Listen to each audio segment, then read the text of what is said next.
estão ligadas às nossas vitórias. Você pega o Espírito. Que Espírito é esse? Diga, eu bebo do Espírito. Da palavra profética para 2012. Mas os que esperam no Senhor renovarão as suas forças. Subirão com asas, como águias. Correrão e não se cansarão. Caminharão e não se fadigarão. Amém? Ok. Nós temos falado bastante de educabilidade. Então, diga de novo, educabilidade. Agora, diga autodisciplina. Ok. Cerca de 2/3 dos líderes da Bíblia começaram bem, mas terminaram muito mal. Por quê? Se você buscar entender, estudar o caso de cada um, você vai chegar à conclusão que foi a falta de autodisciplina. Faltou trabalhar a disciplina. O que acontece? A pessoa, por algum motivo, em algum momento, ela perde a visão original. Aquilo que a moveu a seguir. Ela começa a perder. O sucesso também perverte. Muitos se perderam, não quando não tinham vitórias. Não, lá eles tinham força. Mas quando estavam muito bem-sucedidos, muito abençoados, o sucesso perverteu. E o maior problema de todos, não tratar as fraquezas. Diga, tratar as fraquezas. Esse é o maior. Porque se você trata as fraquezas,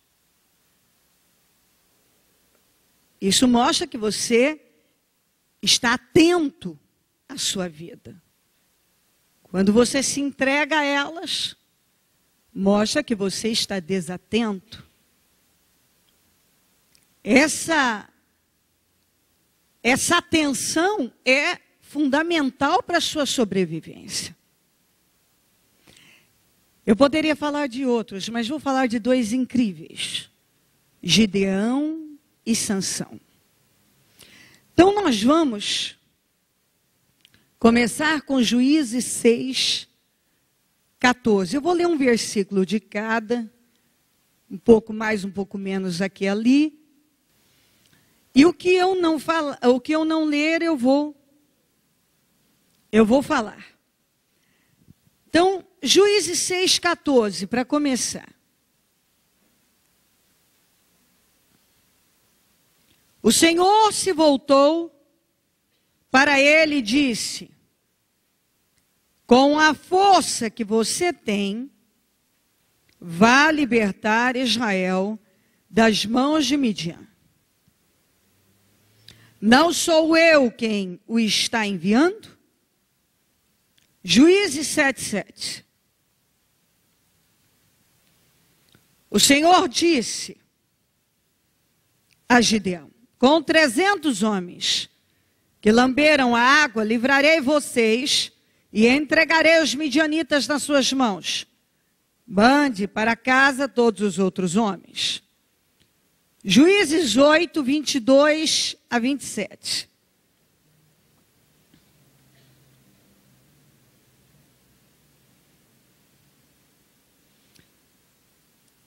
Os israelitas disseram a Gideão: reine sobre nós. Você, seu filho e seu neto, pois você nos libertou das mãos de Midian. Não reinarei sobre vocês, respondeu-lhe Gideão. Nem meu filho reinará sobre vocês. O Senhor reinará sobre vocês. E prosseguiu. Só lhes faço um pedido, que cada um de vocês me dê um brinco de sua parte dos despojos. Os ismaelitas costumavam usar brincos de ouro. Eles responderam, de boa vontade os daremos a você. Então estenderam uma capa a cada homem, e cada homem jogou sobre ela um brinco tirado de seus despojos. O peso dos brincos de ouro chegou a 20,5 kg, sem contar os enfeites, os pendentes, as roupas de púrpura e os reis de Midian, que os reis de Midian usavam, e os colares que estavam no pescoço de seus camelos. Gideão usou o ouro para fazer um manto sacerdotal, que ele colocou em sua cidade em Ofra. Todo Israel prostituiu-se, fazendo dele objeto de adoração, e veio a ser uma armadilha para a sua família. 29:30.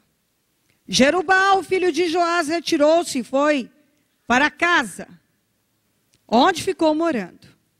Teve 70 filhos, todos gerados por ele, pois tinha muitas mulheres.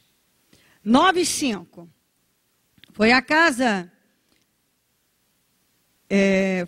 de seu pai em Ofra e matou seus 70 irmãos, filhos de Jerubbaal, sobre uma rocha. Mas Jotão, filho mais novo de Jerubbaal, escondeu-se e escapou. Ok, dá para a gente ter um raciocínio com o que eu li aqui. A história de Gideão é bem conhecida. O homem que venceu um exército impossível, de tão grande que era, tão imenso, com 300 homens. Isso foi um grande milagre, que era impossível isso acontecer. Os midianitas estavam controlando há 7 anos Israel, e Israel estava numa miséria muito grande, porque eles saqueavam tudo e eles levavam tudo. E os midianitas tinham muita força, não tinha como lutar contra eles, porque eles eram em muitos. A Bíblia diz que eram tantos que parecia como a areia da praia, de tanta gente, tanto inimigo. Era gente demais. Gideão estava lá, parecia um rapaz aparentemente que tinha força, mas diante do quadro, sem perspectiva. E o Senhor vem, o chama, o coloca à frente de Israel. E eu quero lembrar que ele fez muitas coisas. Ele ofereceu sacrifícios a Deus, ousados. Por favor, não se distraia. Este homem, num tempo de crise, ele assumiu a liderança da libertação de Israel. Ele ofereceu sacrifícios altíssimos. Ele derrubou o altar de Baal, sendo até ameaçado de morte. Correu risco de vida por causa daquela atitude. E de 32.000 israelitas, que já era pouco, Deus deixou ele só com 300. E ele teve coragem. E ele foi. Bom, o resultado você já sabe, ele venceu os midianitas. Então ele fez muita coisa e ele viveu muita coisa em Deus. Sabe aquele tipo de gente que experimenta mesmo o poder de Deus e que crê, que se joga em Deus, foi o caso de Gideão. Ele pegou Israel numa crise muito grande e ele libertou Israel e ele fez muitas coisas. Você vê que ele tinha determinação, ele tinha coragem. E Deus foi com ele, foi incrível a obra. Bom, que começo incrível. E a Bíblia nos orienta e diz em Eclesiastes que o fim das coisas é melhor do que o início. Então, se ele já realizou muitas coisas bacanas ali no início, ele podia ter tido um fim incrível. Mas não foi isso que aconteceu. Porque Gideão acabou agindo como muitas pessoas agem hoje. Deus tinha um propósito com ele. De que ele liderasse Israel, de que ele continuasse. Mas como eu li para você, ele não quis assumir aquela responsabilidade. Depois que ele terminou, e o povo diz, bom, agora você lidere sobre nós, seu filho, seus netos, quer dizer, que toda a sua descendência, né? Ele disse, não vou fazer isso não. Sabe quando Deus tem um propósito com a pessoa e coloca a pessoa numa posição e ela simplesmente diz, eu não quero. E para se sentir melhor, o Senhor vai liderar vocês daqui, ó, vou fazer um manto sacerdotal. Ele pediu o ouro do pessoal e fez um manto. Coisa que ele não podia, sabe quando eu não faço isso, mas eu dou isso aqui. Sabe, eu não vou fazer isso aqui, mas eu vou fazer isso aqui para vocês. Para eu me sentir melhor, eu não lidero, eu não quero essa responsabilidade. Mas eu vou deixar um manto sacerdotal aqui, como uma proteção para vocês. Loucura, porque ele sabia da tendência do povo a se desviar de Deus. Deus não queria que ele fizesse manto sacerdotal, algo que o povo podia olhar e como foi o que aconteceu, e de repente tratar aquilo de forma idólatra. Foi exatamente isso que aconteceu. Ele fez, ao invés de liderar, ao invés de assumir a posição, não quis. Porque infelizmente tem gente que quer fugir de responsabilidade. A pessoa quer fugir da responsabilidade. Deus tem um propósito com ela. Mas ela não quer assumir aquilo. Aí tem vários fatores, nós podemos usar exemplos vários. A própria covardia, o medo de assumir aquela responsabilidade. Coisa que eu não posso crer que havia no Gideão. Eu não posso crer, porque um homem que já tinha vencido tudo, que ele venceu ali, não podia ser por covardia. Preguiça. Eu pendo mais para essa direção. Uma pessoa que não queria responsabilidade mais e, enfim, queria seguir a vida dele fora do propósito. Fora do propósito. Não quero responsabilidade. Eu penso que a palavra mais que eu devo usar que cabe aqui para o Gideão eu não quero essa responsabilidade. Eu não quero. Então, às vezes a pessoa, ela quer dar a Deus o que ela acha que é o bastante. Tá, Deus, isso aqui e tal. Mas chega um momento que Deus quer mais dela.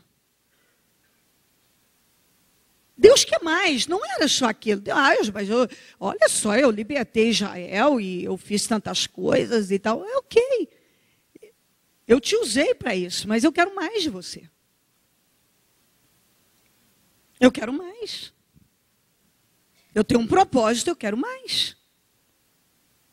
Não, ele não fez. Ele fez um manto sacerdotal, colocou lá. O que o povo fez? O povo começou a adorar aquilo. E o que a Bíblia diz que aconteceu com o povo? Se prostituíram espiritualmente. Quer dizer, além dele não estar no propósito, ele ainda prejudicou milhares de pessoas. Então, peraí, tudo que ele havia construído em Deus já começa a fracassar aqui. Porque veja bem, ele libertou Israel, mas olha ele aqui, levando o povo para uma direção novamente de destruição. Então, além dele não aceitar o propósito, ainda a atitude dele, o exemplo que ele deu, digamos assim, foi ruim. E levou milhares a pecarem. O que ele fez com a vida dele? Foi para casa. Fazer filho, fez 70. Só fez filho. Fez filho, fez filho, fez filho, fez filho. O que aconteceu quando ele morreu? Israel estava totalmente corrompido espiritualmente. Não trataram a família dele bem. Um filho que ele tinha, Abimeleque, com uma concubina, num único dia pegou e matou 70 filhos numa pedra. Você vê que quando Deus não aprova uma coisa, quando Deus não está na bênção, ele passou a vida fazendo filho. Morreram todos num único dia. Por um outro filho dele. Foram todos. Abimeleque assassinou os 70 num único dia. Para ele poder assumir o poder. Matou todos. Então você vê que a escolha dele de não liderar Israel não fez bem para ele, para a família dele e para o próprio Israel. Ninguém saiu ganhando. Um resultado maravilhoso, como foi aquele da libertação dos midianitas. Olha esse fim aqui. Se era para ter tido um fim desse. Jamais. Deus não tinha esse fim. Mas o que acontece com a pessoa? Ao invés dela se tornar educável, dela trabalhar a autodisciplina, dela continuar sempre crescendo em Deus, dentro da vontade dele, não dela,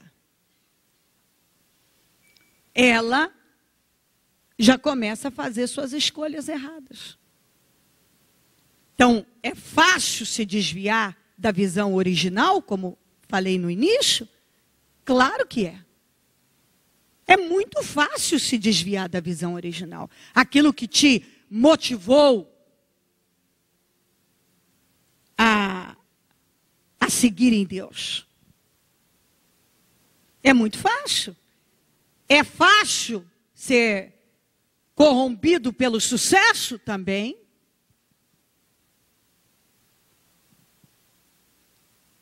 O sucesso perverte. E não pouco.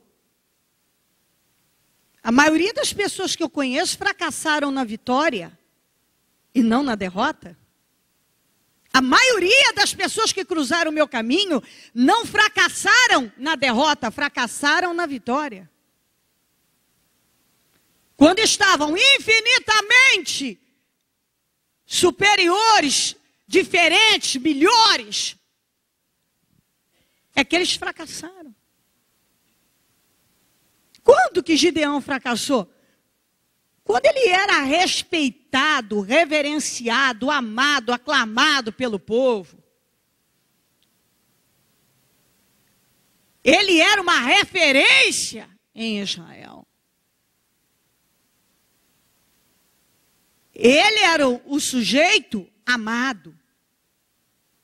Foi quando ele fracassou. Quando era para ele ter assumido, e não assumiu a liderança. Ao contrário, foi fazendo tudo errado. Fez o manto sacerdotal, achando que aquilo ia Desculpe, eu ando com essa tossezinha que vocês já sabem. Achando que ele ia ficar numa boa, seguir a vida dele e tudo bem. Fez tudo errado. Saiu do propósito. Levou o povo a se prostituir espiritualmente. Foi para casa fazer filho. A Bíblia mesmo diz, ele foi para casa. E teve muitos filhos, só ficou fazendo filho. Deus não tinha isso para ele. Não, ele podia até ter feito filhos, mas não era esse o propósito, passar a vida nisso. Deus tinha o propósito que ele liderasse Israel. Mas ele não fez. Não terminou como deveria, como podia ter terminado. E um filho matou 70 dele, o da concubina. Num único dia matou. Quer dizer, então você vê que a expressão lá que ele usou, quando o povo falou, lidere você, seu filho, seu neto, ele falou, nem eu nem meu filho vai liderar. Você vê que ele podia não só ter feito, como ter a família, os descendentes. Mas ele fez errado, pois o filho da concubina matou os filhos e nenhum dos filhos considerados legítimos, aqui nesse período, pôde assumir o poder. Então você vê que deu tudo errado. Por quê? Por causa da escolha dele. A falta de disciplina em Deus. Ele não deu continuidade ao que Deus tinha com ele. E fracassou. Não tratou sua fraqueza. Se ele não queria responsabilidade, se algo estava acontecendo dentro dele, ele devia ter visto aquilo como uma fraqueza. Espera aí, Deus tem um propósito. Ainda que não seja lá uma tarefa fácil, eu não posso me esquivar. Deus tem isso comigo e eu devo entrar nesse propósito. Vamos continuar em Juízes mais 13 agora. 1-5. Os israelitas voltaram a fazer o que o Senhor reprove, por isso o Senhor os entregou nas mãos dos filisteus durante 40 anos. Certo homem de Zorá, chamado Manoá, do clã da tribo de Dan, tinha mulher estéril. Certo dia, o anjo do Senhor apareceu a ela e lhe disse, você é estéril, não tem filhos, mas engravidará e dará à luz um filho. Todavia, tenha cuidado, não beba vinho, nem outra bebida fermentada, e não coma nada impuro. E não se passará navalha na cabeça do filho que você vai ter, porque o menino será nazireu, consagrado a Deus desde o nascimento. Ele iniciará a libertação de Israel das mãos dos filisteus. 14 e 15. Encontrando o 14. Quando ia chegando a Leí, os filisteus foram ao encontro dele aos gritos, mas o Espírito do Senhor apossou-se dele. As cordas em seus braços se tornaram como fibra de linho queimado, e os laços caíram das suas mãos. Encontrando a carcaça de um jumento, pegou a queixada e com ela matou 1000 homens. 16, 21 e 25. 16, 21.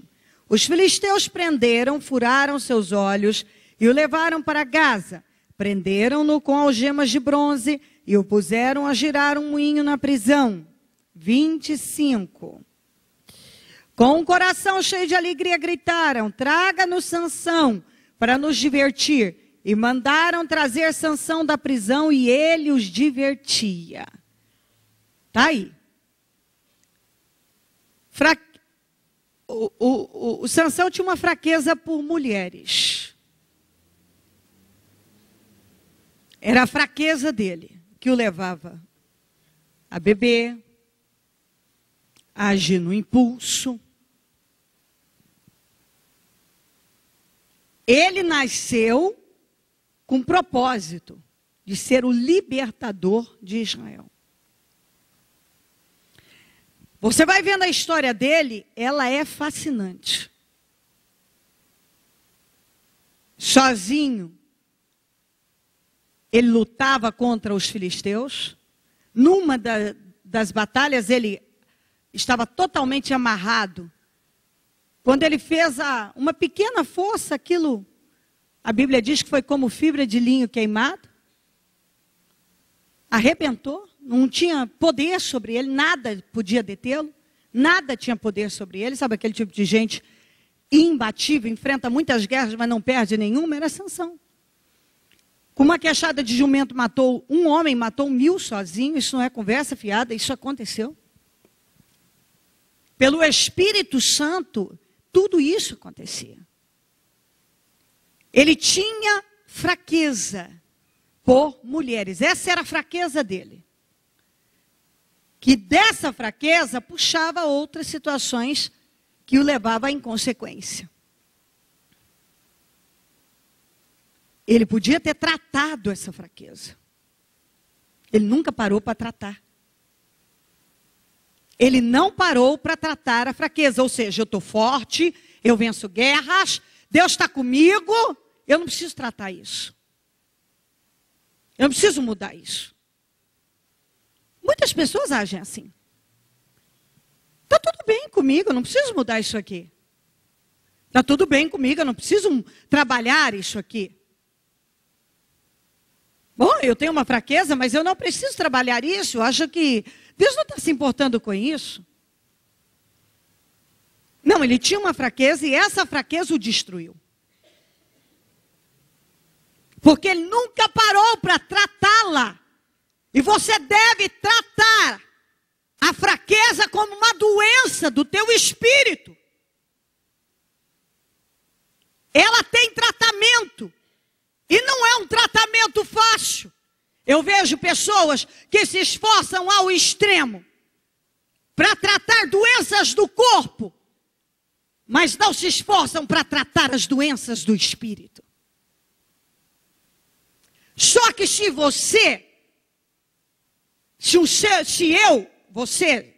nós morrermos e o teu espírito estiver saudável, você vive eternamente.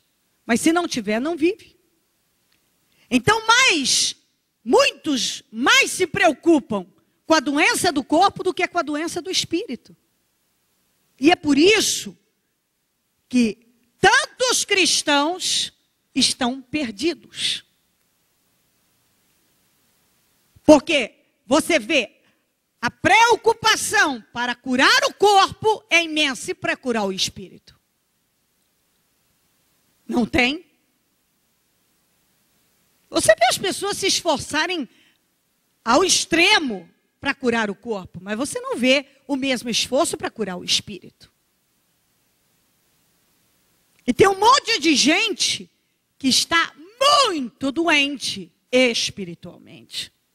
Sansão estava ficando cada vez mais doente espiritualmente e não parou para tratar até que a doença espiritual destruiu com tudo. Tudo. Porque a Bíblia diz, não tenha medo, não tema o que pode matar o corpo, mas o que pode matar a alma. A Bíblia diz isso. Não fique aí desesperado com o que pode matar o corpo, não. Preocupe-se com o que pode matar a alma.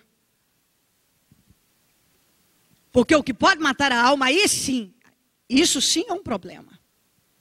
Aí você tem um problema. Sansão tinha um problema, ele tinha uma saúde de ferro.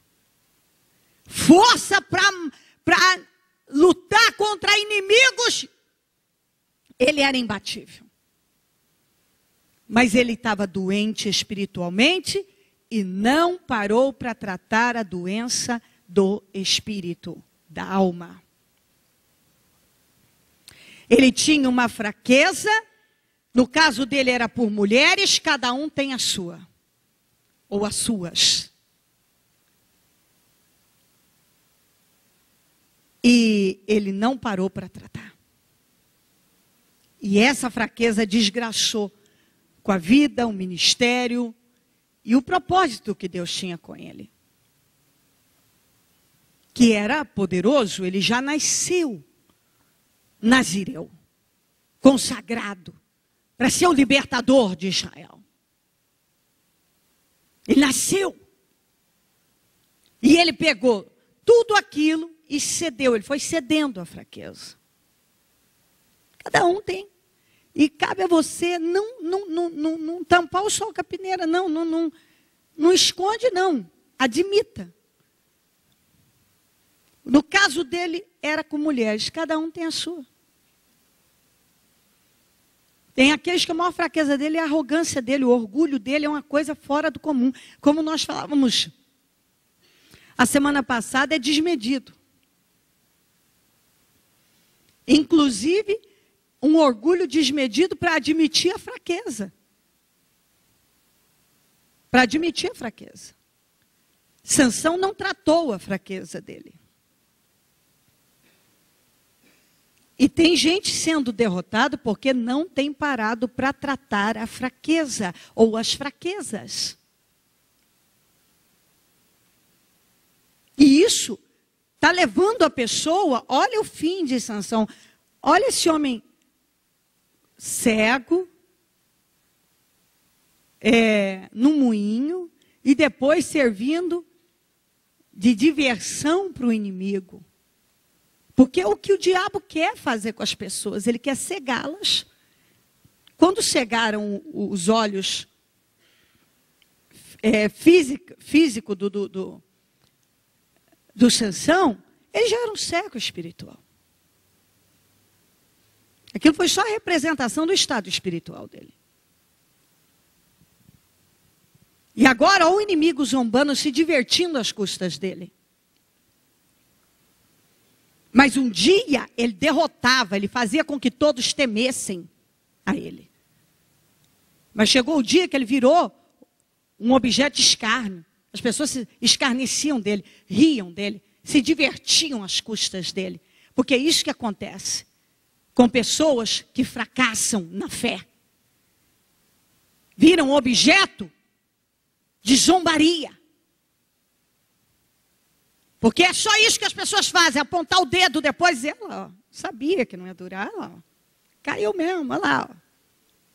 Ih, aquilo lá foi história. Estava bem e tal, mas sabia que aquilo não ia durar. O sujeito não tem cabeça. É a história do Sansão. Aí, acabou. Cadê o Sansão?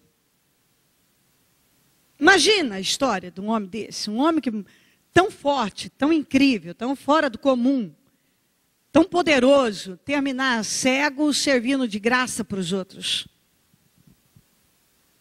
Ah, bispa, mas ele matou mais na morte dele do que em vida? Ok, mas era para ter sido assim? Será que era? Será que alguém acha isso bonito? O sujeito terminar cego e naquela condição absurda de sofrimento? Ele nasceu para reinar,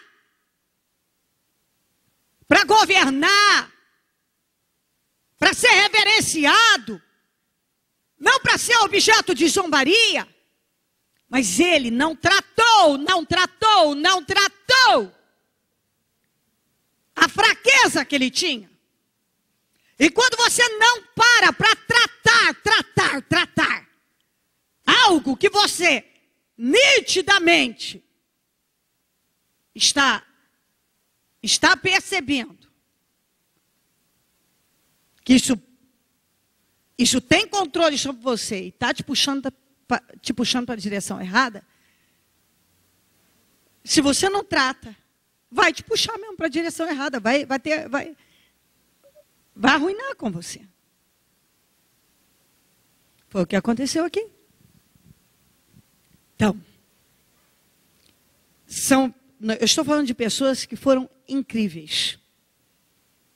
Pessoas, poderia falar de outras, mas pessoas que conheceram o sucesso, que chegaram ao topo, mas perderam a visão original. O sucesso os perverteu. Não trataram suas fraquezas. Não permaneceram no propósito.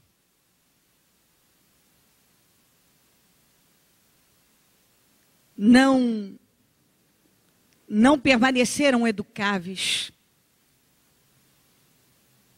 Não trabalharam autodisciplina. Porque é muito, mas muito fácil você ir saindo, e saindo, e saindo. Principalmente aqui na condição deles que estavam muito bem. Sabe, é o que acontece com muitos. Já não tem a mesma vontade de orar, não tem a mesma vontade de estar na igreja, não tem a mesma vontade de fazer a obra. Aquele que era obreiro, parece que já começa a ficar pesado ser obreiro. Já não vem, tudo já começa a ficar pesado, Não tem a mesma alegria em glorificar, em andar com Deus. E a pessoa não presta atenção, olha a disciplina. Se discipline em Deus. Você está percebendo que algo está acontecendo com você? Vá acudir isso. Se discipline em Deus, autodisciplina. Olha, uma coisa você pode ter absoluta certeza. Se você quer continuar crescendo, é fundamental a autodisciplina. Discipline-se. Se você quer crescer, se você quer muito, disciplina espiritual. E disso você abre e leva para toda a tua vida. Um profissional indisciplinado, ele vai acabar fracassando. Um cristão indisciplinado. Enfim, disciplina.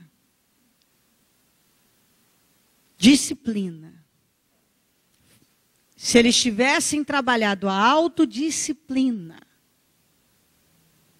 não teriam fracassado. Ouvindo Deus, permanecendo em Deus, na direção. Espera aí, a minha carne está me puxando para cá, mas não vai, é aqui. Minha carne está me puxando para cá, não, é aqui. A direção é essa e eu vou permanecer. Pegue esta mensagem. Eles não seguraram o mesmo espírito. Gideão perdeu o espírito.